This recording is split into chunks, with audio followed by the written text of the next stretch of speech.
बूढ़े पिता की दर्द भरी कहानी। एक आदमी ने अपने जीवन भर पाई पाई इकट्ठा करके एक बंगले की तरह आलीशान घर बनाया। इस घर पर उस आदमी को बहुत ज़्यादा मोह था। वह घर की जी जान से देखभाल करता था। छोटी मोटी प्रॉब्लम आए तो उसे तुरंत तंदुरुस्त करता था। कई बार लोगों ने उसे उस घर को बेचने की सलाह दी थी। बहुत लोगों ने उसे बहुत अच्छी कीमत पर उस घर को मांगा भी था। उसका खुद का बेटा भी अच्छी कीमत मिलने से उस घर को बेचने के लिए तैयार था, लेकिन वो आदमी कभी भी उस घर को छोड़ने के लिए तैयार नहीं था। उसे जीवन में किसी भी और वस्तु से ज़्यादा इस घर पर गर्व था, अभिमान था। एक दिन वो आदमी बाजार गया हुआ था। जब वह बाजार से लौटा तो उसने देखा कि उसके घर के सामने बहुत बड़ी भीड़ जमा है।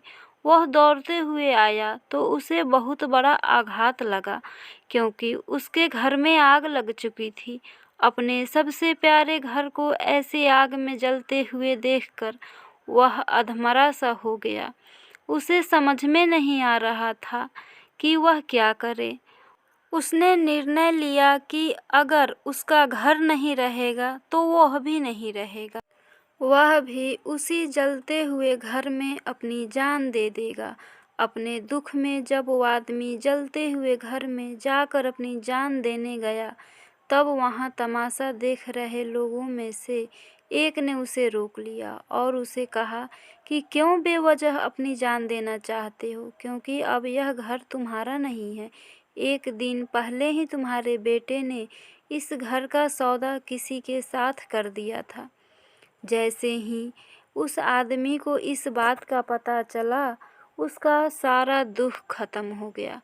अब वह आदमी भी वही बाकी लोगों की तरह खड़े होकर उस घर के जलने का तमाशा देखता रहा। जब वहाँ पर उस आदमी का बेटा आया तो वह आदमी अपने बेटे के पास जाकर उसे कहने लगा, जरूर मैंने पिछले जन्म में कई पुण्य किए होंगे, इसलिए मुझे तुम्हारे जैसा बेटा मिला।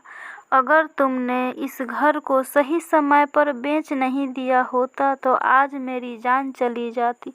तुमने इस घर को सही समय पर बेचकर मेरी जान बचा ली बेटा। बाप की बातें सुनकर बेटे का मुंह उतर गया। उसने बड़े दुख के साथ कहा कि पापा, इस घर का सौदा करने के लिए जरूर गया था, लेकिन अभी इस घर का सौदा पक्का नहीं हुआ था। यह सुनते ही आदमी का दिल फिर से बैठ गया। अपना सर और छाती पीट पीट कर रोने लगा और कहने लगा कि मैं बर्बाद हो गया।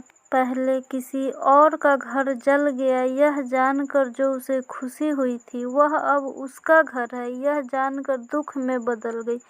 दोस्तों, इस कहानी से हम बहुत अच्छी तरह से समझ सकते हैं कि दुख का कारण किसी भी चीज़ को अपना मानना होता है। जब कोई चीज़ अपनी है और वह हमें छोड़कर जाती है तो बहुत दुख होता है, लेकिन अगर वह चीज़ किसी और की है और उसके साथ कुछ भी हो जाए तो हमें दुख नहीं होता। श्रीमद् भागवत गीता में भी यही लिखा है कि किसी भी वस्तु को अपना मानना ही दुख का सबसे बड़ा कारण है। इसलिए किसी भी वस्तु के साथ ज़्यादा लगाव या मोह नहीं बांधना चाहिए। अगर हम ऐसा कर सके तो हमें जीवन में दुख भी नहीं मिलेगा। फ्रेंड्स, आशा करती हूँ कि ये कहानी आपको ज़रूर पसंद आई होगी। प्लीज़ लाइक, सब्सक्राइब और शेयर करना ना भूलें।